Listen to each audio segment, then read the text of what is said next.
Hey everyone, Brendan Snyder here. How are you? Thanks so much for joining me and welcome to another episode of New Music Finds. This is where I like to collect together all the different things that I've picked up over the past week and present it to you guys. And I've got a bunch of things right here I'm going to go through with you. I've got new stuff, I've got some catalog or archival type stuff too as well, but a lot of cool things to go through with you. Not as many as I normally get, only 8 this time, but all the stuff really good. I'm looking forward to sharing it with you, and I'll get into it here in just a bit. But if you are new to my channel and you haven't already hit the subscribe button, please do. Also leave a comment, hit like. All those things do help support my channel. I'd greatly appreciate it. And of course, as an added bonus, by turning on notifications, you'll never miss an episode and stay up to date on really cool things like this, where I'm running through all the new music finds that I got, but hopefully in an effort to turn you on to some new stuff. And so, as I always like to do, kick off with new releases. And this first one here is one that I've been waiting for 4 long years. Big fan of this artist and was super excited when this one was announced, but it's the brand new Styx album, Circling from Above. This one here was announced on May 30th and immediately went on sale through their website and or at their show that night or the next night. So you could immediately get this thing on the day that it was announced. And I thought that was a really cool, unique thing that I don't know that I've ever seen an artist do. Start selling it, or at least a major artist start selling it on the day of its announcement. And for a lot of people, the album started rolling in very quickly. It actually took me a bit longer to get my copy than other people. I don't know, just the part of the country that I'm in, I guess. But you know, I was such a fan of their 2017 album, The Mission, and then the follow-up album, Crash of the Crown, I thought, which was 2021, was even better than that one. So for the last 8 years, I've really been enjoying the resurgence of Styx. So this one here coming with super, high shoulders that it's going to have to climb on and stand on, and what it's going to have to achieve. And I'm still new, I'm still fresh to this. I probably listened to this 10, 12 times at this point, maybe even more, maybe even like 15, give or take. I stopped counting when I had hit 9 times on it. I know for a fact, prior to me doing the review of the album, I had for a fact listened to it 9 times all the way through. And I think I'd done 10 because during the write of the review, I listened to it again just to keep it all fresh in my head. But I know that I've listened to this thing at least 10 times, and like I said, it's probably even higher at this point.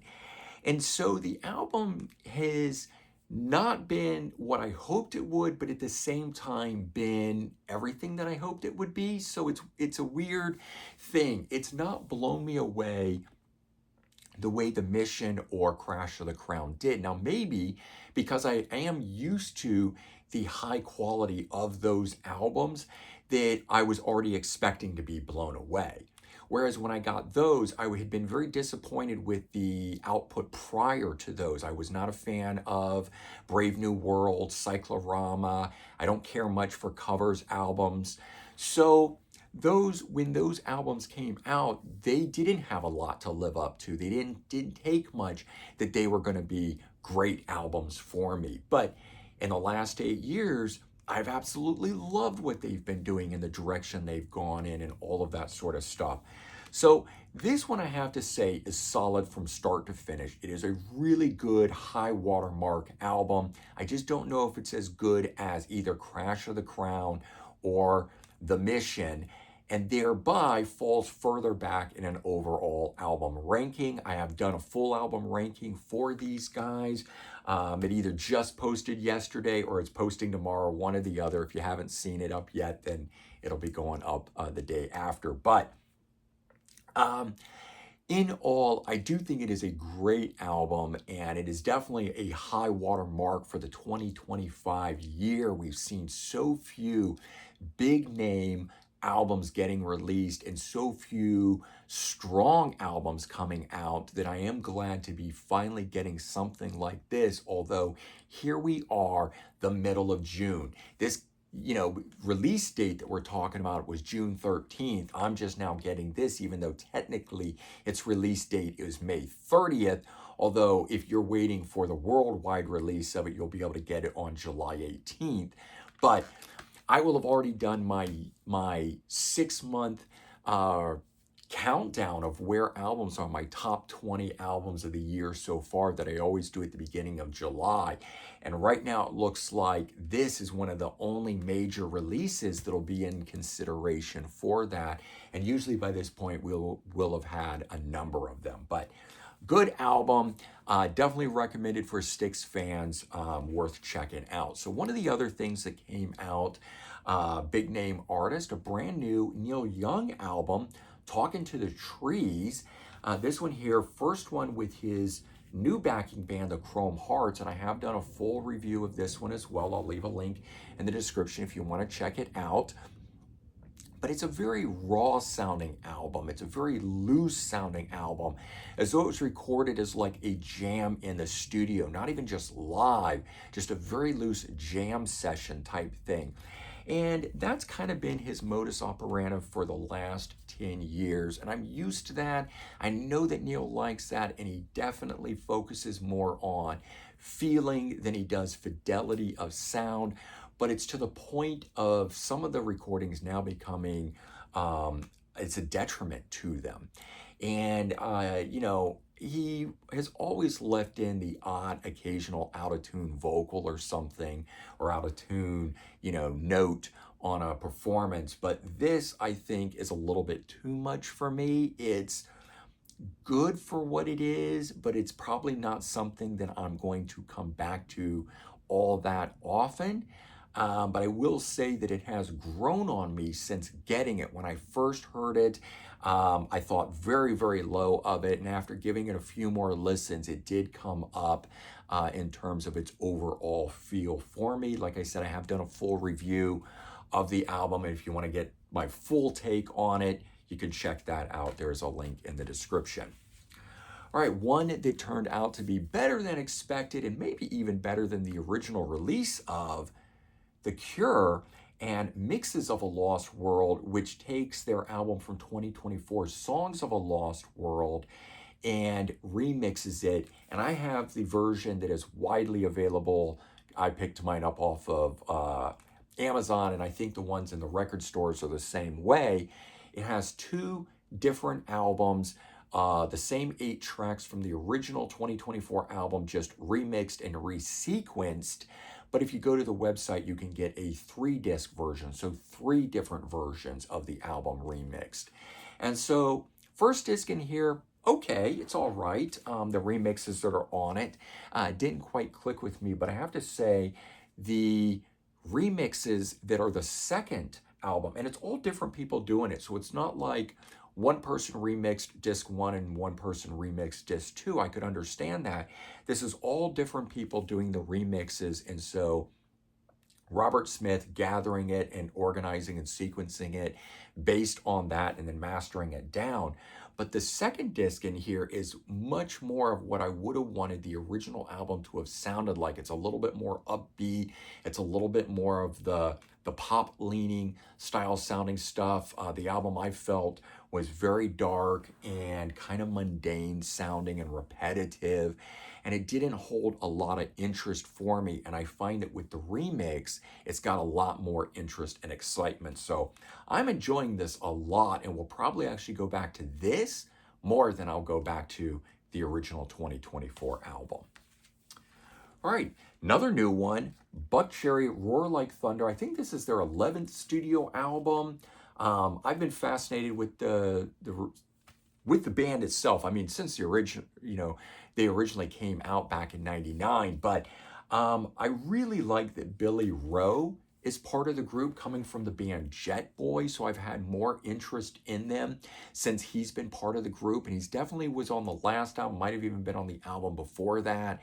And I don't know, I like that. Definitely the sound that he brings to the band because of that. Stevie D, who's sort of the right-hand man to Josh Todd, the front man, the vocalist, the only original guy that's left in the lineup. I think they've got a very solid lineup now. You know what you're going to get from them. It's very consistent in what they've been putting out. They don't veer too much from it.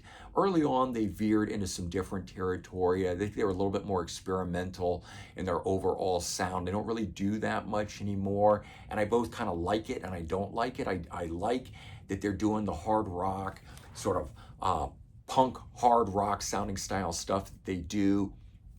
The 3-chord rock, the AC/DC style rock and roll, and that's what I love them for. But at the same time, I kind of miss a little bit of that experimental side of things, doing the song like For the Movies and some of the other ballad-leaning style songs that don't really rear their head too much on later era things. But this is a really good rock and roll sounding album. It's amazing that this many years on, here we are, 26 years on. I don't know when the band formed, but I think their first album was 99, so 2025. Congrats to the guys for still doing this. And one of the ones that was a major release, although nothing really new or, exciting about it in my opinion, but was the reissue of the Metallica album Load. And so this one here, I have a 3-disc edition. You get the album itself remastered, and then you get all of the songs in demo format, and then you get almost all of the songs in live format. They obviously didn't perform everything live, so they tack on a few other songs from that era done live. You get Overkill, the cover of the B-side song that they did, and the Motorhead style song, and you get a Kill 'Em All, Ride the Lightning medley on here and stuff. But it's almost cool. You almost get the whole album done live. And for me, I thought that was a pretty cool thing. I almost feel like they should have gone out and recorded on, I don't know, one of the more recent tours, the couple songs that are missing, just so that we could have it all, or go into the studio and record them live and tack them on. But either way, it's still pretty cool. So there is a 15 CD, 4 LP, 4 DVD, or whatever it is, version of this super mega deluxe edition box set version. But there's nothing more on that. It's all still demos. It's early versions of the songs. There's no actual outtakes of songs that you've never heard before, even though they often title them something different, because when they were a demo, they just had a name long before they ever got lyrics to them. And so that title might sound like, oh, there's a song I've never heard before. It's going to be something I don't know. It's not. I long since learned that with the band. They don't put any of the B-sides or anything on this. It's just all demo.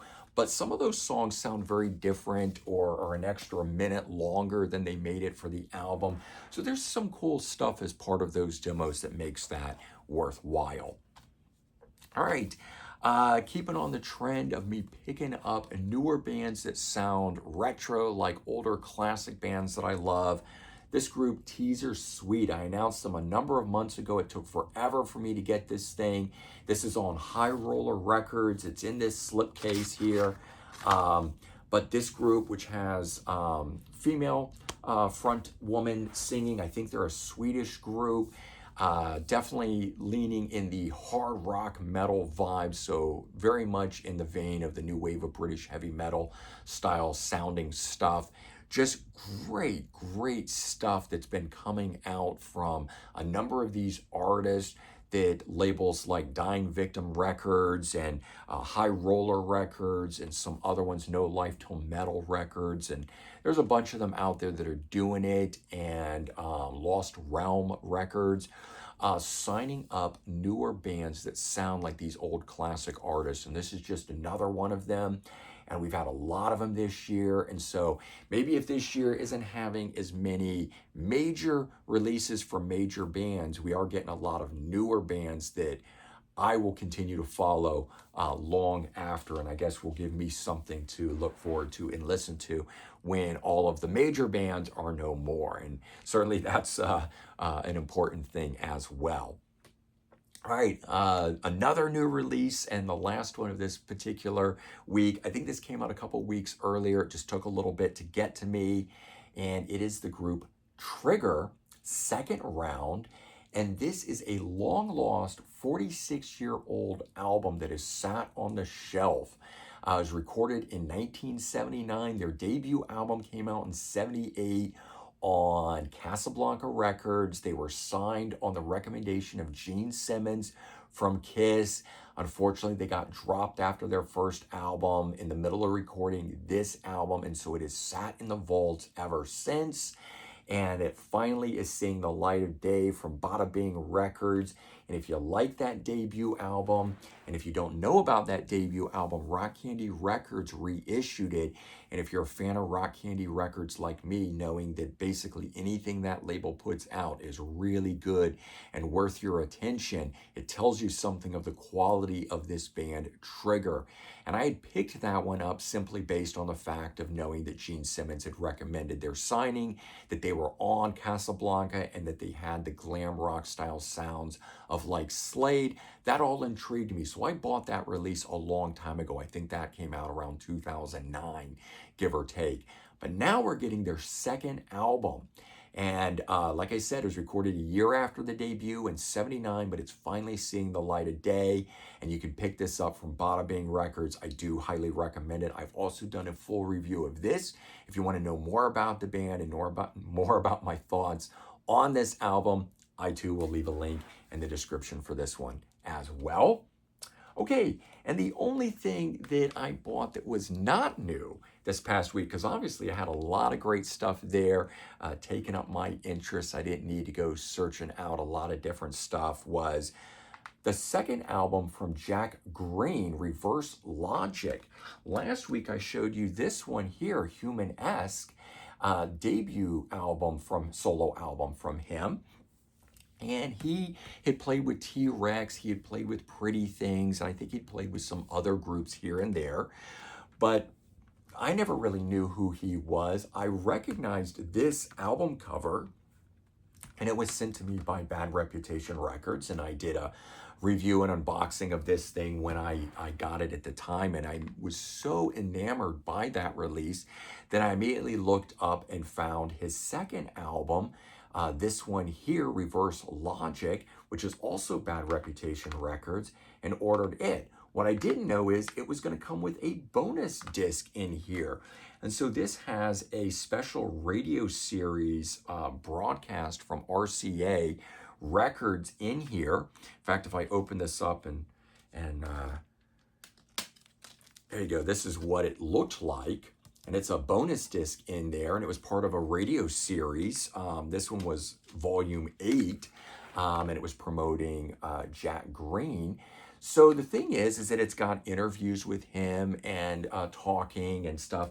It plays all of the songs from the first album, just done with talking in and around it. It fades in, it fades out, that sort of thing. So it's almost kind of interesting, because I would have thought that that bonus disc should be included on this as opposed to the second album, but maybe they just felt they needed something bonus for this one and it got tucked in here, or maybe at the time of its recording, and this was coming out, they were playing all the songs from this to whet people's appetite for the new one. I don't know the exact story behind it, but this is a 2 CD set, so you get the second album, plus you get that radio show, which has all of the tracks from this one.